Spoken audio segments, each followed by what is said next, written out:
نادي الهلال بعد المهزلة اليوم اللي حدثت بكل حياد. بونو 1.5، لودي 2.25، كولوبالي ثلث، علي البليهي 6. أفضل لاعب في فريق الهلال، رغم أنه تسبب في هدف ثاني في التسلل، بس كان أفضل لاعب ما قصر. محمد اليامي سالب 13،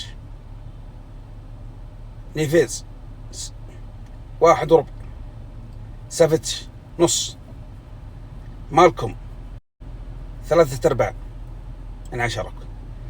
طيب التقييم كله من 10. سالم الدوسري نص، متروفيتش سالب 50، لا سالب 110 على وزنه، ليناردو سالب 1. هذا بالنسبة لعيبة نادي الهلال.